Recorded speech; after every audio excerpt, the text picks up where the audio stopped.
அனைவருக்கும் வணக்கம்.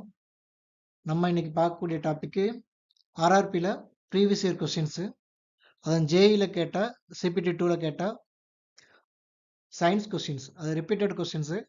புக்கில் இருந்து கேட்டிருக்காங்களா, இல்லை உள்ள இன்டெப்த்தாக கேட்டிருக்காங்களா, இல்லை ஓப்பன் கொஸ்டினாக கேட்டிருக்காங்களா, நம்ம படித்தாலே கேஷுவல் அட்டன் பண்ண முடியுமா அப்படிங்கிறத இந்த வீடியோவில் ஓரளவு டிஸ்கஸ் பண்ணுவோம். அதுக்கான சம் எக்ஸாம்பிள்ஸோட இந்த வீடியோ மேக் பண்ணியிருக்கேன். பாருங்கள், பார்த்துட்டு உங்கள் ரிவ்யூவை கமெண்ட் செக்ஷனில் பண்ணுங்க. வாங்க கொஸ்டின் போலாம். First question, what happens when an acid react with a metal oxide? ஒரு அமிலம் உலோக ஆக்சைடுடன் வினைபுரியும் போது என்ன நிகழ்கிறது அப்படின்னு கேட்டிருக்காங்க. இங்க கேட்டிருக்க கொஸ்டின் நல்லா படிச்சுக்கிடணும். இங்க மெட்டல் இல்ல, மெட்டல் ஆக்சைடு, சரிதானா? சப்போ அமிலம் உலோக ஆக்சைடோட வினைபுரியுது அப்படின்னு கேட்டிருக்காங்க. ஆப்ஷன் 1 வந்து என்னன்னா, only salt is formed, only water is formed, salt and hydrogen gas are formed, salt and water are formed. இங்க நமக்கு என்ன தெரியும் அப்படின்னு பாத்தீங்கன்னா,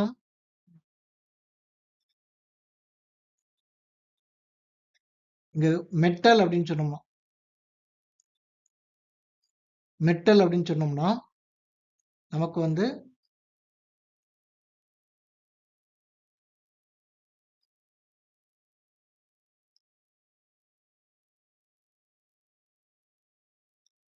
சால்ட் அண்ட் வாட்டர் தான் ஃபார்ம் ஆகும். மெட்டல் அப்படின்னு சொன்னோம்னா சால்ட் அண்ட் ஹைட்ரஜன் கேஸ், சரிதானா?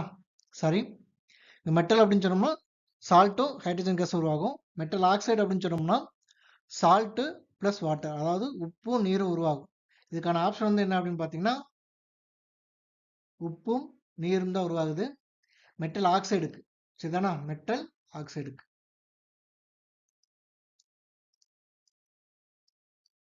ஆக்சைடுக்கு உப்பு நீரும் உருவாகுது. அதே விஷயத்துல மெட்டல் அப்படின்னா உப்பும் ஹைட்ரஜன் வாயுவும் உருவாகும், சரிதானா? இதுக்கு எக்ஸாம்பிள் 10th NCERT புக்ல இருக்குது, டைரக்ட் சொல்யூஷனாவே இருக்குது, அதை பார்ப்போம். இது 10th NCERT புக்ல இருந்து எடுத்தது. இதில் பார்த்தீங்கன்னா ஆசிட்டும் மெட்டலும் ஆட் ஆச்சு அப்படின்னா, ஆசிட்டும் மெட்டலும் சேர்ந்துச்சு அப்படின்னா நமக்கு என்ன கிடைக்கும் அப்படின்னு சொல்லி டைரக்டாவே கொடுத்துருக்காங்க. ஆசிட்டும் மெட்டலும் சேர்ந்துச்சுன்னா சால்ட்டு பிளஸ் ஹைட்ரஜன் கேஸ் வந்து ஃபார்ம் ஆகும் அப்படின்னு சொல்லியிருக்காங்க, சரிதானா? சால்ட்டும் ஹைட்ரஜன் கேஸும் ஃபார்ம் ஆகும் அப்படின்னு சொல்லியிருக்காங்க. அதே விஷயம் ஆசிட் அண்ட் பேஸ், ஆசிட்டும் பேஸும் சேரும்போது ரியாக்ட் பண்ணும்போது என்ன கிடைக்கும் அப்படின்னு பார்த்தீங்கன்னா, பேஸ் பிளஸ் ஆசிட்டு சால்ட்டும் வாட்டரும் கிடைக்கும். இதுலயும் சால்ட் வாட்டர் கிடைக்குது. அதே போல மெட்டாலிக் ஆக்சைடு அப்படின்னு சொல்லியிருக்காங்க. இது கூட ஆசிட் ரியாக்ட் பண்ணும்போது நமக்கு கிடைக்கக்கூடியது மெட்டல் ஆக்சைடு பிளஸ் வந்து ஆசிட் ரியாக்ட் பண்ணும்போது சால்ட் வாட்டர். இப்பவும் சால்ட் வாட்டர், ஆசிட்டும் பேஸும் ரியாக்ட் பண்ணும்போது அப்பவும் சால்ட் வாட்டர். ஆனா மெட்டலும் பிளஸ் ஆசிட் ரியாக்ட் பண்ணும்போது சால்ட் அண்ட் ஹைட்ரஜன் கேஸ் வந்து கிடைக்கும், சரிதானா? இதுலயே ஒரு 3 ஒன் வேர்டு பார்த்துட்டோம். டிஃப்ரெண்ட் மெத்தட்ல இது ரிப்பீட்டடா ஆர்ஆர்பில கேட்கக்கூடிய questions. Next question, moment of inertia. நியூட்டனோட செகண்ட் லா பார்த்துப்போம். Inertia depends on which property of an object. Inertia வந்து எதை டிபெண்ட் பண்ணி இருக்கு அப்படின்னு கேட்டிருக்காங்க. நிலைமம், ஒரு பொருளின் எந்த பண்பை சார்ந்துள்ளது அப்படின்னு கேட்டிருக்காங்க. மாசு, ஆசலரேஷன், வெலாசிட்டி, ஷேப், அதாவது நிறை, முடுக்கம், திசைவேகம் அண்டு வடிவம், இது எதில் டிபெண்ட் பண்ணி இருக்கு அப்படின்னு கேட்டாங்கன்னா இங்க வந்து ஓப்பன் கொஸ்டினாவே சொல்லலாம். நம்ம நிறை அப்படின்னு சொல்லலாம். F=ma அப்படின்னு சொல்லுவோம். அது எம்மை டிபெண்ட் பண்ணி தான் மோஸ்ட்லி வந்து, அதை மீன்ஸ் மாஸை டிபெண்ட் பண்ணி தான் வந்து இருக்கு அப்படின்னு சொல்லலாம், சரியா? இதுமே ரிப்பீட்டடா ஆர்ஆர்பியில கேட்காங்க. இது ஜேஇல சிபிடி 2ல கேட்ட கொஸ்டின். ஜேஇல சிபிடி 2ல கேட்ட கொஸ்டின்ஸ். அடுத்து, what is the typical carbon content range in high carbon steels? அதாவது அதிக கார்பன் கொண்ட எக்கில் கார்பனின் பொதுவான அளவு வரம்புகள் என்ன அப்படின்னு கேட்டிருக்காங்க. அதாவது கார்பன் ரேஞ்ச் வந்து அதிகமாக இருக்கக்கூடியதுல கார்பனோட ரேஞ்ச் என்ன, அது கார்பன் எந்த ரேஞ்சில் இருக்குது அப்படிங்கிறத நம்ம பார்க்க போகிறோம். ரேஞ்ச் வந்து 2லேருந்து 2% to 4%, 0.01% to 0.1%, 0.6% to 1.5%, 0.1% to 0.3%. இதுக்கான ஆன்சர் வந்து சி தான். சரிதானா? இதுக்கான ஆன்சரு சி தான். அது எங்கே இருக்குது அப்படிங்கிறத பார்க்கலாம். இதுவுமே வந்து டைப்ஸ் ஆஃப் ஸ்டீல்ஸில் வந்து இருக்கக்கூடியது. மைல்டு ஸ்டீல்ஸ் அப்படின்னு சொல்லக்கூடியது. மைல்டு ஸ்டீல்ஸ் அப்படின்னு சொல்லக்கூடியது பார்த்தீங்கன்னா 0.05லேருந்து 0.3% வரைக்கும் நமக்கு வந்து கார்பன் இருக்குன்னு வச்சுருங்க. மீடியம் கார்பன் அப்படின்னு சொல்லக்கூடியது நமக்கு எவ்வளோனா 0.3லேருந்து 0.5 வரைக்கும். அதே இது ஹை கார்பன் அப்படின்னு சொல்லக்கூடிய ஸ்டீல் வந்து 0.5 வாட்லேருந்து 0.5%லேருந்து 1.5% வரைக்கும் இருக்குது. அதே விஷயம் அல்ட்ரா ஹை கார்பன் ஹை லெவலில் ரொம்ப ஹை லெவலில் பார்த்தோம் அப்படின்னா 1.5லேருந்து 2.1% வரைக்கும் கார்பன் இருக்கும் அப்படின்னு சொல்லியிருக்காங்க. சரிங்களா?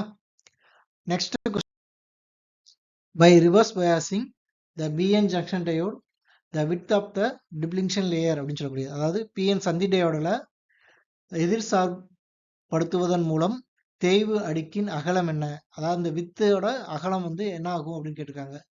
ஸோ வித்தோட அகலம் இண்டிபெண்டன்ட் பயாஸ், அது சுயசார்பாக இருக்குமா, சார்பை சார்ந்தது அல்லாமல் இருக்குமா, remains the same as the forward bias B injection, முன்னோக்கு சந்தி சார்போட சேம் மெத்தடாக இருக்குமா அப்படின்னு கேட்டிருக்காங்க. இல்லை இன்க்ரீஸ் ஆகுமா அல்லது டிக்ரீஸ் ஆகுமா அப்படின்னு கேட்டிருக்காங்க. சரியா? இதுக்கு வந்து ரிவர்ஸ் பயாஸில் பிஎன் ஜங்ஷன் டயோட வந்து டிப்ளிங்ஷன் லேயர், அதை மீன்ஸ் அதோட வித் அகலம் வந்து என்ன ஆகும் அப்படின்னு பார்த்தோம்னா இன்க்ரீஸ் ஆகும் அப்படிங்குதான். இதை வந்து எவிடன்ஸ் என்ன அப்படின்னு பார்த்தீங்கன்னா என்சிஆர்டி புக்கில் +2ல் இந்த கொஸ்டின் ஓப்பனாகவே இருக்குது. ஜஸ்ட் இமேஜ் வந்து அண்டர்ஸ்டாண்ட் பண்ணுற மாதிரி இருக்குது. சரிதானா? இதில் வந்து ஃபார்வர்டு பயாஸை பொறுத்த வரைக்கும் என்ன ஆகும் அப்படின்னா அந்த வித்து வந்து மினிமைஸ்டாக இருக்கும். இந்த டபிள்யூ அப்படின்னு கூடிய அந்த வித்து, இந்த வித்து வந்து மினிமைஸ்டாக சின்னதாக இருக்கும். அதே போல் ரிவர்ஸ் பயாஸை பொறுத்த வரைக்கும் என்ன ஆகும் அப்படின்னு பார்த்தீங்கன்னா இந்த PN junction diode under the reverse bias width வந்து இன்க்ரீஸ் ஆகும் அப்படின்னு சொல்லியிருக்காங்க. ஸோ வித்து வந்து என்ன ஆகும் அப்படின்னு சொல்லியிருக்காங்கன்னா இன்க்ரீஸ் ஆகும் அப்படின்னு சொல்லியிருக்காங்க. இது வித்து வந்து வித்தன் அப்படின்னு தான் சொல்லியிருக்காங்க இந்த வேர்டு. ஸோ இந்த இடத்துல என்ன ஆகும் அப்படின்னு பார்த்தீங்கன்னா டிக்ரீஸ் ஆகும் அப்படின்னு சொல்லியிருப்பாங்க. ஓகே, அது பார்க்கலாம். ஓகேவா? நெக்ஸ்ட் கொஸ்டின் இதோ இருக்கு. இந்த லேயர் வித்து வந்து என்ன ஆகுது அப்படின்னு பார்த்தீங்கன்னா டிக்ரீஸ் ஆகுது அப்படின்னு சொல்லியிருக்காங்க. ஃபார்வர்ட் பயாஸில் அதோட வித்து டிக்ரீஸ் ஆகும், ரிவர்ஸ் பயாஸில் அதோட வித்து வந்து இன்க்ரீஸ் ஆகும் அப்படின்னு சொல்லியிருக்காங்க. ஓகேவா? ஸோ அடுத்த கொஸ்டின், இது எல்லாமே என்சிஆர்டி புக்கில் நமக்கு ஓப்பனாகவே ஜஸ்ட் அண்டர்ஸ்டாண்டிங் பண்ணுற லெவலில் தான் இருக்குது. என்சிஆர்டி சிபிடி 2 அப்படிங்கிறதுனால +2 வரைக்கும் கேட்டிருக்காங்க. இதே இது வந்து குரூப் டி லெவலில் சயின்ஸ் கேட்குறதா இருந்தால் அது 10th வரைக்கும் தான் கேட்டிருப்பாங்க. சரிதானா? அதையுமே நம்ம வரக்கூடிய வீடியோஸில் பார்க்கலாம். அடுத்து transformer work on the principle of. Transformer எதோட அடிப்படையில் வந்து மின்மாற்றி அப்படின்னு சொல்லக்கூடியது எந்த கொள்கையின் அடிப்படையில் செயல்படுகிறது அப்படின்னு கேட்டிருக்காங்க. கன்சர்வேஷன் ஆஃப் சார்ஜஸ், மின்னூட்ட பாதுகாப்பு அடிப்படையிலையா, டிஸ்பிளேஸ்மெண்ட் கரண்ட் இடப்பெயர்வு மின்னூட்டம் அப்படி இல்லை, மியூச்சுவல் இண்டக்டன்ஸ் பரிமாற்று தூண்டலா, செல்ஃப் இண்டக்ஷன் தன்மின் தூண்டலா அப்படின்னு சொல்லி பார்க்க போகிறோம். ஸோ நமக்கு இதுக்கான ஆன்சர் என்ன அப்படின்னா பரிமாற்று தூண்டல் தான். பரிமாற்று தூண்டல் தான். இதுவுமே +2 ஃபிசிக்ஸ் மீன்ஸ் இங்கிலீஷில் சொல்லணும்னா மியூச்சுவல் இண்டக்ஷனில் இருக்குது. ஸோ டிரான்ஸ்ஃபார்மர்ஸ் அப்படின்னு சொல்லக்கூடிய ஃபிசிக்ஸில் 12th ஸ்டாண்டர்டில் உள்ள சிபிடி வால்யூம் 2ல் வந்து இருக்குது. Volume 2 R volume 1, I don't know exactly. So இதில் டிரான்ஸ்ஃபார்மரில் இருக்குது. இது மியூச்சுவல் இண்டக்ஷன் அடிப்படையில் தான் செயல்படுது அப்படிங்கிறத இங்கே இண்டிகேட் பண்ணிக்கலாம். சரிதானா? இது பிரைமரி காயில் அண்ட் செகண்டரி காயில்னு 2 டைப் இருக்கும். ஒன்னோட ஒன்று தூண்டப்படும். அந்த தூண்டல் வந்து மியூச்சுவல் இண்டக்டன்ஸ் அப்படின்னு இருக்கும். சரிதானா? இது step down step up transformer அப்படிலாம் இருக்கும். அதை பார்க்கலாம்.